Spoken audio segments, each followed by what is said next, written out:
사력을 다해서 총력전을 펼치는데요. 코로나가 이제 좀채 누그러지지 않습니다. 오늘도 이 근동에서 코로나가 좀 발생해가지고 저희들도 다 가서 코로나 검사를 맡았습니다. 그러나 반드시 이겨내리라 믿습니다. 오늘도 비대면으로 최소 인원으로 공부를 선생님들하고 같이 한번 해보겠습니다. 시창작에 있어서 사고라는 어떤 심오하고 거창한 사상을 요하는 것이 아니에요. 거창하게 생각하시는 분들이 계시거든요. 자기 삶의 주변 사물들을 대충 보아 넘기지 않는 자세부터 시창작의 기본이다 그렇게 생각합니다. 겉만 보는 피상적인 생각에서 벗어나 사물을 깊고 넓게 보려는 의식이 무엇보다 더 중요하다 그렇게 생각하고 있습니다. 시창작은 생명을 창조해내는 중요한 일이에요. 네, 생명을 창조하는 겁니다. 시창작은 그러므로 개성과 독창성이 있어야 돼요. 남과 같이 쓰려고 흉내를 내거나 패러디를 한다거나 그가 비슷하게 이미지를 만들어서 꾸민다거나 절대 안 되는 일입니다. 절대 안 됩니다. 자, 오늘은요 제 13강입니다. 오늘은 이 시간에는 묘사의 힘과 시는 어두운 현실을 견디는 힘이라는 주제로 선생님들과 같이 한번 공부해 보겠습니다. 첫 번째인데요. 묘사의 힘을 아는가 이랬어요. 묘사. 이 묘사라는 말만 들어도 쥐가 날라고 그러죠. 도대체 묘사가 뭐냐?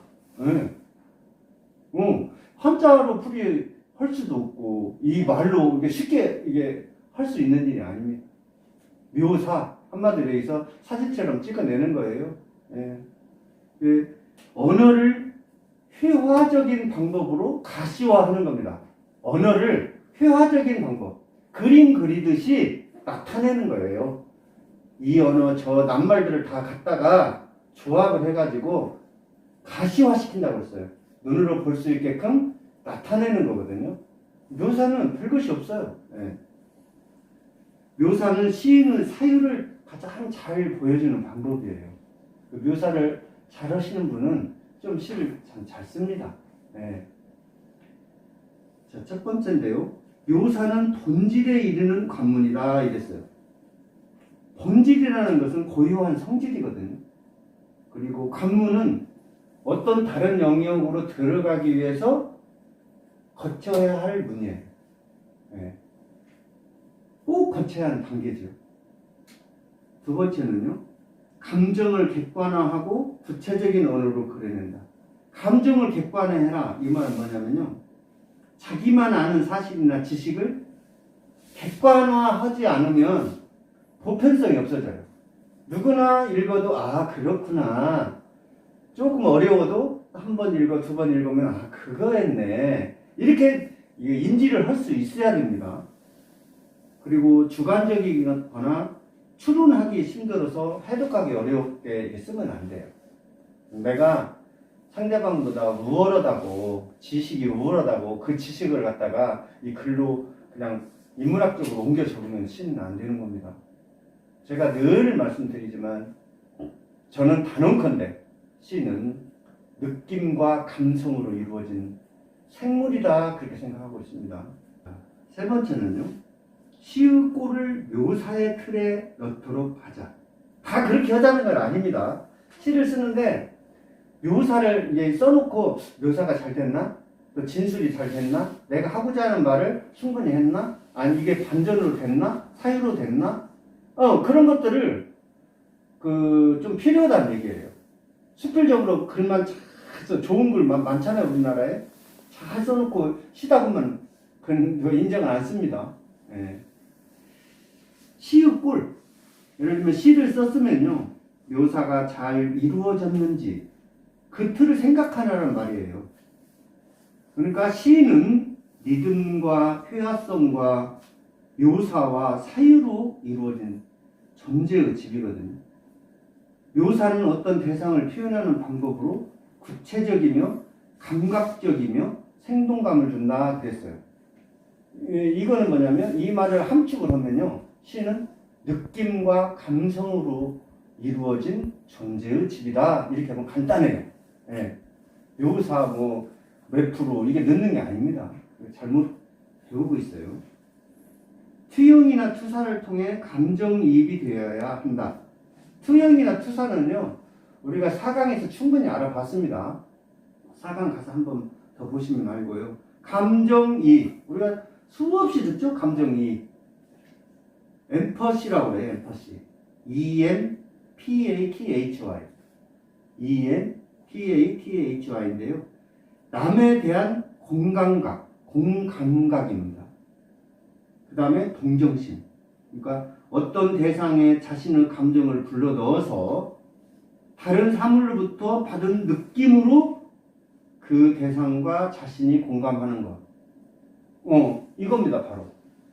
시 쓰기는 바로 저는 이거라고 생각해요. 만약에 내가 창문을 바라봤는데 창문 저 뒤에 다른 것이 보여요. 하지만 나는 창문만 바라보려고 노력하는 거예요. 저 투명 유리만. 그러면 그 투명 유리에 내 감각이라든지 내 느낌이 그걸로 들어가는 거예요. 그게 감정이입입니다. 들어가는 거예요. 내 감정을 갖다 집어넣으면 저게 하는 말이 있어요. 엉뚱한 말을 할 수도 있겠죠. 나는 너를 아무것도 몰라. 내가 너를 몰라. 아니면 나는 너를 항시 보고 있지만 너를 항시 내가 그때마다 너를 지워버려. 이렇게 쓸 수 있다 이 말이죠. 그게 감정이입이에요. 그러니까 글을 잘 쓰려면은 감정이입이 잘 돼야 돼요. 그렇기 때문에 하늘이나 바람이나 구름이나 별, 달, 나무 이런 거는 시 쓰기가 좀 편해요. 서정적으로. 그런데 이 콘크리트나 아스팔트나 컴퓨터나 이 딱딱한 물체들 있죠. 이거 감정이입이 안 되기 때문에 잘 안 써지는 거예요. 예. 어찌됐든 시 쓰기를 할 때는 이 감정이입이 되는 것부터 써야 됩니다. 어린아이들 시 쓰기 좋잖아요. 활짝활짝 웃어주고 아장아장 걸어가고 신기하고. 예. 나무도 쓰기가 쉬운 겁니다. 흔들리고 꽃도 피고. 예. 또 이파리도 새로 나고 가을이면 떨어지고 겨울이면 눈을 안 쳐서 하얗게 만들어주고. 그렇기 때문에 시 쓰기가 편한 거예요. 시 쓰기가 편한 소재들은 대부분 감정이입이 잘 되는 것이다. 이렇게 생각하시면 되겠습니다. 그러니까 이거 어렵게 생각하지 마세요. 제가 그냥 어쩔 수 없이 이게 묘사는 본질에 있는 관문이다. 어렵잖아요. 이거 말만 어렵지 아무것도 아니에요. 근데 이게 통틀어서 지금까지 한 말 통틀어서 저는 그냥 이렇게 하고 싶어요. 시는 느낌과 감성으로 이루어진 존재의 집이다. 예. 그러면서 이제 어떤 몇 가지 기술적인 부분이 필요하죠. 그러니까 시를 잘 쓰기 위해서는 상대방하고 대화를 잘 나눠야 돼요. 상대방. 이게 사람과는 쓰기가 더 편하죠. 그래서 아버지나 할아버지나 이웃집 아저씨들은 몽땅 써먹습니다. 예, 글 속에 많이 나와요. 예. 그리고 이제 나무나 이런 것들은 제가 말을 걸어서 그것이 말을 나한테 해줄 때까지 기다리는 거예요. 그게 관조 단계라는 것인데, 관조 단계든 뭐든 그거 어떻게 보면 하다 보면 다 되게 돼 있어요. 그러니까 나무를 내가 바라봤는데 나무가 갑자기 큰 우리 아버지가 돼서 나타나시는 거예요. 그럼 반전이 되겠죠. 예를 들면. 근데 나 나무를 바라봤는데 나무가 나에게 어떤 철학적인 얘기, 정말 굉장히 내가 귀감이 들 어떤 얘기를 해요. 사유적인 부분이 되겠죠. 네. 그러니까 그렇게 어렵지 않다. 대신 어렵지 않게 하기 위해서는 많이 써야 돼요. 많이 쓰는 방법 외에는 없습니다. 하루아침에 이게 시가 하늘에서 뚝 떨어져가지고 이렇게 나오는 건 아니거든요. 하루에 꼭 일기 쓰듯이 한 행을 써도 좋고 두 행을 써도 좋으니 반드시 뭔가를 하나는 쓰고 이게 주무셔야 돼요. 그리고 남은 시도 좀 많이 읽어야 됩니다. 자, 이번에는요. 좋은 시를 한번 낭독으로 들어보겠습니다. 닭인데요. 이 닭을 우리 모처럼 모신 김혜숙 선생님께서 낭독해 드리겠습니다. 닭 김인갑 날고 싶다. 새벽닭이 대낮에 우는 건 아마 날아야 한다는 생각이 불현듯 들었기 때문이다. 한여름밤 날지 못하는 팔로 그래도 나는 척이라도 하자고 사람들이 배드민턴을 친다. 날 듯 말 듯 땅에 떨어지는 배드민턴 공. 살다 보면 착지가 곧 추락인 것들도 있다. 격렬하게 배드민턴을 치고 나면 내 손에 닭의 죽음 냄새가 배어나 있다. 아직 새벽이 오지도 않았는데 닭이 우는 건 푸드득 또 날고 싶은 마음이 새벽보다 먼저 찾아오기 때문이다. 배드민턴 공이 오래 날지 못하는 건 닭털로 만든 배드민턴 공을 향해 사람들이 죽을 힘을 다해 쫓아가지 않기 때문. 오동과 아침의 간격이 닭의 울음소리보다 짧기 때문이다.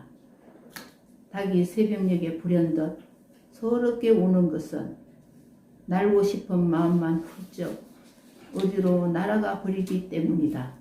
아, 네. 담양에 사시는 분들은 다 알아요. 김혜숙 선생님이 울릉댁이라는 거. 제가 근데 글을 한번 써서 또 알렸고요.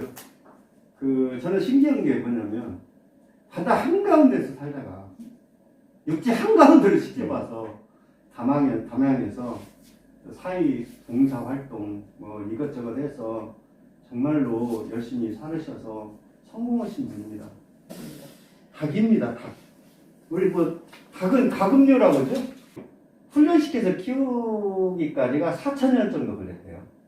4,000년 훈련 받아가지고 저렇게 된 겁니다. 예. 날고 싶다. 1년으로 딱 이 행으로 1년을 했어요. 날고 싶은 거예요. 예. 닭이 가지고 있는 속성이에요. 날고 싶은데 사람이 4,000년 동안 길을 들였어요. 못 날르게. 예, 그래도 닭을 병아리 때부터 놓아서 키우고 나무에다 자꾸 이렇게 몰고 그러면 막 쫓고 그러면 툭툭 올라간답니다. 어느 정도까지는 몇백 미터씩은 널려 다닌대요. 새벽닭이 대낮에 우는 건 이거는 뭐냐면 조건이에요. 새벽닭이 대낮에 우는 것은 조건. 이게 지금 대낮에 우는 것은 여기서 보면 제가 본론부터 말씀드리자면 배드민턴을 지금 치는 겁니다. 둘이서 배드민턴을 치는 거예요. 아마 날아야 한다는 생각이다. 그 이유예요. 네. 불현듯 생각이 불현듯 들었기 때문이다. 추측성 결론이거든요. 우리가 이론적으로 이건 추측성 결론이다. 이거는 무엇이다. 꼭 그걸 알 필요는 없어요. 네. 이 조건이다. 이유다. 그렇지만 그냥 읽으면서 제가 지금 말씀드리는 거니까 여기에는 너무 신경 쓰지 마세요. 네. 오로지 시에만 신경을 써야 돼요. 제가 여기뿐만 아니라 강의 이제 이것저것 좀 하는데, 저는 요구 조건이 그거예요. 다른 거 좀 어려운 말 한다, 그거 받아 적지 마라. 시의 내용이 어떻게 되어가고 있고, 나도 그 시를 이렇게 써야 되겠다. 이것만 머릿속에 넣으라고 항상 제가 그러거든요. 추측선 아무튼 결론입니다. 이 때문이다는요, 앞에 오는 말이 뒤에 오는 말의 까닭이나 원인을 나타내는 말이에요. 한여름밤 날지 못하는 팔로 그래도 나는 척이라도 하자고 사람들이 배드민턴을 친다. 사람들이 날 못 날잖아요. 닭이 돼서요, 지금 나르려고 하는데 닭도요 어디다가 왔어요? 배드민턴 공으로 온 거예요. 그래갖고 나는 척이라도 하려고 지금 이렇게 왔다 갔다 그러는 거예요. 이게 나는 채라도 하자 이렇게 할 수도 있어요. 척은요 한눈에 얼른 알아보는 그런 모양새잖아요. 서슴지 않고 거침없이 뭐뭐하는 척 그럽니다. 뭐뭐하는 채도 채도 그렇게 틀린 말은 아닙니다. 날듯 말듯 땅에 떨어지는 배드민턴 공. 꼭 배드민턴을 잘하는 사람은요, 그 떨어지는 순간이 굉장히 길답니다. 생각보다. 배드민턴을 딱 치면은 바로 우리는 달려가 치려고 하잖아요. 근데 땅으로 올수록 느리게 떨어진대요. 그러니까 잘하는 사람은 그걸 충분히 보고 있다가 이게 때려 올리는 거예요. 네, 금방 알 수 있대요.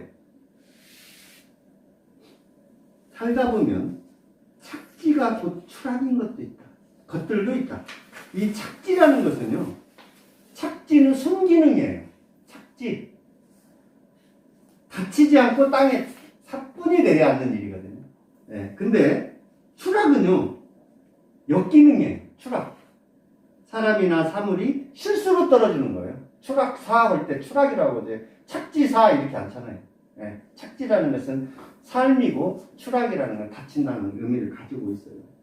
여기서도 보면은 지금 닭이라는 말과 사람이라는 말과 배드민턴 공이 이렇게 세 개가 있거든요. 이게 지금 진술과 묘사, 은유로 이루어지고 있어요. 이게 가만히 보면은 이분은 이렇게 쓰는 것을 이렇게 쓰려고 쓰는 게 아니에요. 쓰다 보니까 이렇게 그냥 자연스럽게 글을 많이 쓰니까 이렇게 되는 겁니다. 예를 들면 오후 3시의 햇살이 부서지고 있어요. 오후 지금 6시 반이네요. 6시 반에 햇살이 석양에 부서지고 있어요. 이렇게 할 수 있어요. 그러면 이거는 진술이에요. 진술, 말하는 거예요. 그대로. 그런데 오후 3시의 햇살이 포말처럼 부서지고 있어요. 포말처럼, 주기법이죠. 뭐뭐처럼, 뭐뭐같이. 이 주기법을 잘 쓸 필요가 있어요. 예, 그러면 그 시를 잘 쓸 수 있는데요. 사실은 주기법을 잘 써서 시를 잘 쓰는 게 아니에요. 그게 첫 번째 단계이기 때문에 그래요. 근데 그러니까 뭐뭐처럼, 뭐뭐같이를 안 쓸수록 좋아요. 시 쓸 때요. 처음에는 어쩔 수 없이 쓰지만 이걸 어떤 식으로 앞뒤를 바꿔가지고 이 처럼이나 같이를 웬만하면 많이 안 쓰는 게 좋습니다.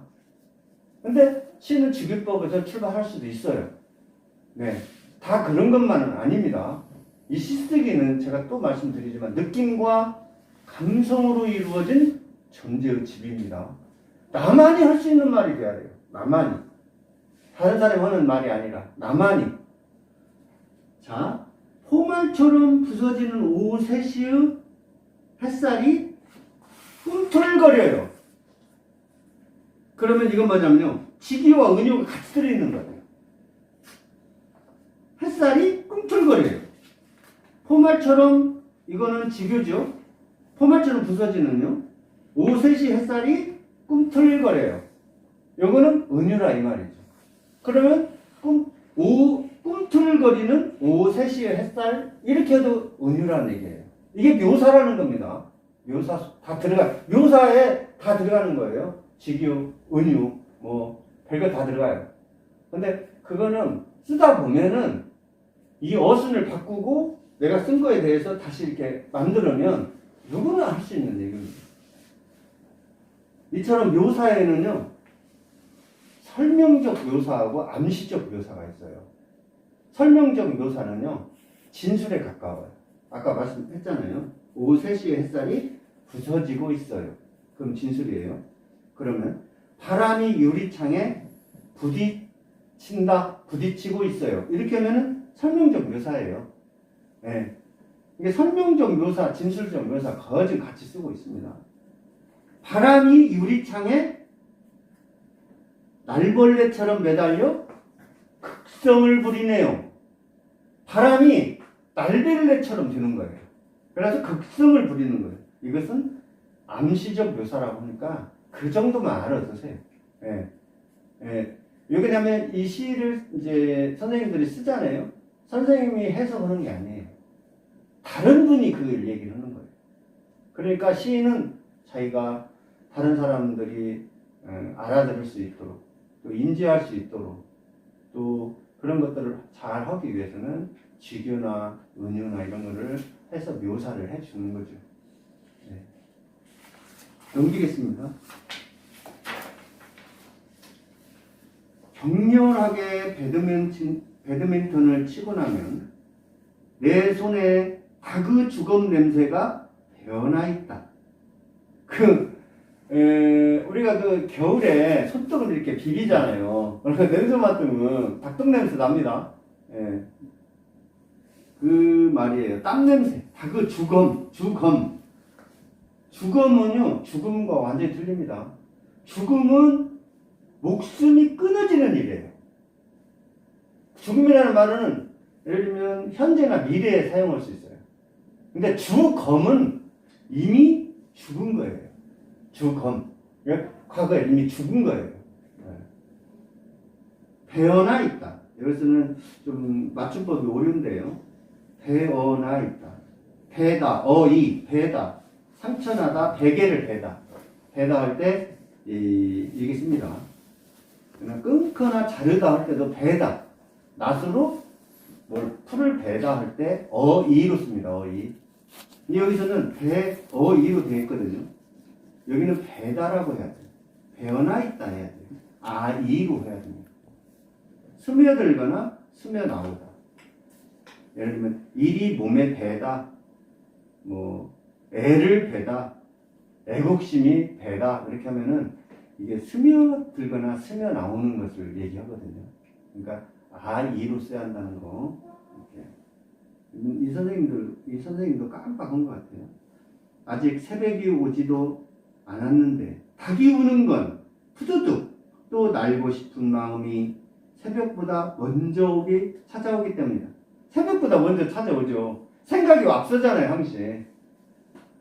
우리나라 사람은, 경련한 사람은 생각보다 주먹이 앞서서 깜딱 하면 무슨 오늘도 인터넷 보니까 어떤 여자분을 막 가서 그냥 추월했다고 가서 잡아놓고 때리고 그럼 쓰겠습니까? 말도 안 되는 거지, 그게. 그런 사람은 좀 원별에 다스려야 됩니다. 생각보다 주먹이 아픈 사람들은 잘못됐어요, 이게. 그건 인간이 아니에요, 그건. 예. 우리가 아무리 화가 나더라도 그렇게 하시면 안 됩니다. 배드민턴 공이 오래 날지 못하는 건 닭털로 만든 배드민턴 공을 향해 사람들이 죽을 힘을 다해 쫓아가지 않기 때문. 예. 원래 배드민턴 공은요, 닭털로 만드는 게 아니고 오리털로 만든답니다. 예. 근데 이제 이 시인께서 이 회를 친다. 이제 그런 것을 좀 더 하기 위해서 오리는 날아다니는 오리가 있고 집오리가 있으니까 확실하게 표현을 할 수가 없었던 것 같아요. 예. 닭은 못 날르잖아요. 그래서 한번 제가 한 말씀 드리겠는데요. 세계에서 가장 빠른 공. 이건 이제 해답이 나와 있어서 제가 그냥 쭉 하겠습니다. 셔틀콕, 우리가 배드민턴 공 치는데 선수들이 치는 것이 330km까지 나온 거예요. 가장 빠르답니다. 그 다음에 골프공 310km 정도 나오고요. 테니스 공은 250km, 야구공은 150km. 네. 155, 이렇게 160 가는 사람도 있긴 한데, 평균이 그런 정도로 나올 수 있다네요. 그래서 우리가 이제 셔틀콕이라고 하죠. 셔틀콕. 배드민턴 공을 셔틀콕이라고 하거든요. 셔틀은 뭐냐면, 담양에도 오면은 이게 빨간 버스가 있어요. 담양 순이 오는 버스. 초록 버스도 있습니다. 거기를 타면은 셔틀 왔다 갔다 하면서 관광지를 도는 거예요. 셔틀이라는 건 뭐냐면 배를 짤 때 시줄과 날줄이 있어요. 이거를 셔틀. 옛날에 뭐라고 하냐, 바디라거나 가마니 같은 거 짤 때 이게 딱 집어넣잖아요, 이렇게. 예, 요거를 지푸라기를 딱 해가지고 이렇게 집어넣어요. 그럼 다시 나오잖아요. 이게 셔틀이에요, 이게. 예. 셔틀. 콕은 COK, 콕은 수탉입니다. 예. 닭은 수탉이 울지 암탉은 안 웁니다. 어거구만 하지, 예. 크게 우는 건 수탉이에요. 그래서 셔틀콕이 뭔지 한번 알아봤고요. 닭이 새벽에 불현듯 서럽게 우는 것은 날고 싶은 마음만 훌쩍 어디로 날아가 버리기 때문이다. 날고 싶은 마음이 있었는데 그것만 훌쩍 날고 싶은 생각이 어디로 날아가 버리니까 정말 못 날잖아요. 그럼 울어야죠, 서럽게. 예. 그 말을 이게 앞뒤를 바꾸는 거예요. 이게. 그래서 불현듯 한번 알아볼게요. 불현듯. 이 불현듯은 뭐냐면요. 불을 켜다라는 뜻이에요. 어떤 분은 이게 글 쓰다 보면 불연듯이라고 쓰시는데 그 불연듯이라는 말은 없습니다. 광원에도 없어요. 불연듯. 불현듯이야 돼요. 불을 켜다 그 말이에요. 자, 이번에는요. 반딧불이의 비행입니다. 손수철 선생님께서 낭독해 드리겠습니다. 반딧불이의 비행 강근희. 어둠의 도화지 위에 환한 곡선을 그렸어요. 꼬리를 당기면 허공이 타들어갔지요. 아름다운 개화였죠. 과부하의 계절, 누군가 부싯돌을 당기듯 몸을 지펴도 푸른 불꽃은 피지 않아요. 속도와 굉음에 매달린 도시의 거친 호흡. 꼬마전구가 나뭇가지에 눈부시게 내려앉고 어둠을 걷어간 거리의 표정에 불안은 쌓여갔지요. 머릿속에서 깜빡이는 불씨. 골목어기 가로등의 마음으로 익사 직전 버둥거리는 자세로 심지를 당겨도 허공과의 교시는 불통이었죠. 도시는 몇 초마다 옷을 갈아입고 밤이 사라진 오늘은 길고 캄캄한 터널이죠. 꽁무니에 불을 밝혀 새벽을 여는 누군가 어깨에 착지하고 싶어요. 꽃이 피는 허공을 가지고 싶어요. 오래간만에 낭독하시는 보자드는 것 연습을 많이 하신 것 같아요. 개똥벌레입니다. 네, 반딧불이. 옛날에는 제가 어렸을 때만 해도 그 개똥벌레가 너무 많았어요. 참 많았어요. 그 얄궂게도 그걸 잡아가지고 꽁무니를 똑 땁니다. 꽁무니만 따면 그걸 병에다 넣으면요 병이 환했어요. 이렇게 해가지고 그 형설지공이라는 말이 나왔는가 보다 그런 생각도 했습니다. 형설지공 잘 알지만은 그 개똥벌레 그 불빛과 눈의 불빛으로 공부해서 성공하는 것을 형설지공이라고 그러잖아요. 제가 어렸을 때 이 개똥벌레 참 많이 썼어요. 본문 한번 보겠습니다. 어둠의 도화지 위에 환한 곡선을 그렸어요. 너무 쉽게 썼죠. 이 전체가 어둠이에요. 그냥 그 어둠의 도화지라고 했어요. 그러니까 여기는 어둠의 도화지보다는 차라리 까만 도화지라고 했으면 더 선명하게 나왔을 거다 그런 생각을 하고 있습니다. 그 환한 곡선, 반딧불이가 이렇게 꼭 이렇게 일직선을 안 날아다녀요. 이렇게 날아다니다 또 앉기도 하고 또 가기도 하고 그럽니다. 꼬리를 당기면 허공이 타들어갔죠. 그 발광기가 그 꽁지에 붙어 있어요. 그래 꼬리를 잡아 빼면요, 그 형광색 그 색이 있잖아요. 환하게 막 더 밝혔습니다. 그래서 저희 어렸을 때 많이 갖고 놀았어요. 아름다운 개화였죠. 과부하의 계절. 누군가 부싯돌을 당기듯 몸을 지펴도 푸른 불꽃은 피지 않아요. 이 말은 뭐냐면 과부하의 계절.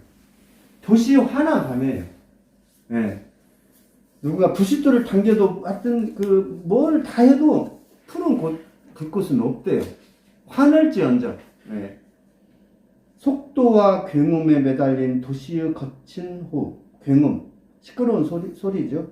도시의 거친 호흡. 꼬마 정구가 나뭇가지에 눈부시게 내려앉고, 요즘 뭐 크리스마스나 뭐 그 가게 앞에 보면 LED로 해서 막 나무에다 칭칭 감아놓고 그 하잖아요. 그 해서는 안 됩니다. 예. 사실은 안 되는 거예요. 그 나무에게 아주 크게 나무 괴롭히는 행위예요. 차라리 나무 모양의 형상을 심어 놓고 거기다 루미나리를 하던 LED를 붙여놓던 해야지. 살아있는 나무에다가 이렇게 하면은 나무도 시간이 필요한 거예요. 네.